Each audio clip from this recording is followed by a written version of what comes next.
श्रावस्ती नगरी में कृषा गौतमी नाम की एक कन्या रहती थी। गौतमी उसका असली नाम था।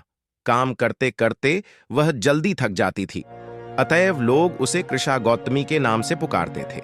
गौतमी ने जवानी में प्रवेश किया और उसका विवाह हो गया।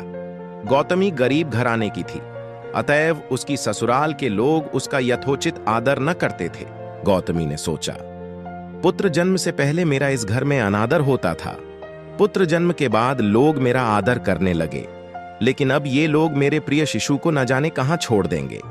गौतमी अपने मृत पुत्र को गोद में ले उसके लिए घर घर दवा मांगती फिरने लगी। लोग ताली बजाकर हंसी ठट्ठा करते और कहते, पगली, कहीं मरे हुए की भी दवा होती है। किसी भले आदमी को गौतमी पर बहुत दया आई। उसने सोचा, इसमें इस बेचारी का दोष नहीं, यह पुत्र शोक से पागल हो गई है। इसकी दवा बुद्ध भगवान को छोड़कर और किसी के पास नहीं। उसने कहा, मां, तुम बुद्ध भगवान के पास जाकर उनसे पूछो। गौतमी अपने शिशु को गोद में ले जहां बुद्ध पालकी मारे बैठे थे पहुंची और अभिवादन करके बोली, महाराज, मेरे पुत्र को दवा दीजिए।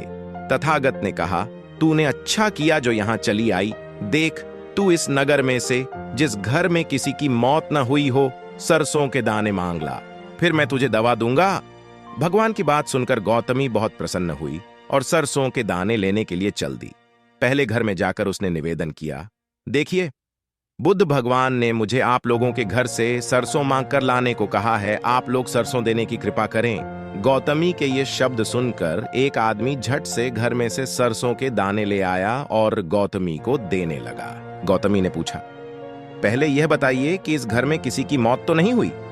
ये सुनकर घर के लोग आश्चर्य से कहने लगे, गौतमी, ये तू क्या कह रही है? यहां कितने आदमी मर चुके हैं, इसका कोई हिसाब है? गौतमी, तो मैं आपके घर से सरसों न लूंगी। गौतमी दूसरे घर गई। सब जगह उसे वही जवाब मिला। उसने समझा, शायद सारे नगर में यही बात हो। उसे एकदम ध्यान आया कि बुद्ध भगवान ने शायद जानबूझकर ही मुझे सरसों मांगने के लिए भेजा है। वह शीघ्र ही अपने मृत पुत्र को नगर के बाहर श्मशान में ले गई। उसे अपने हाथ में लेकर बोली, प्रिय पुत्र, मैंने समझा था शायद तुम ही अकेले मरने के लिए पैदा हुए हो, लेकिन अब मुझे मालूम हुआ कि मौत सबके लिए है। जो पैदा हुआ है उसे एक ना एक दिन अवश्य मरना है। इतना कहकर अपने पुत्र को श्मशान में रख वहां से लौट आई। लौटकर गौतमी बुद्ध के पास गई।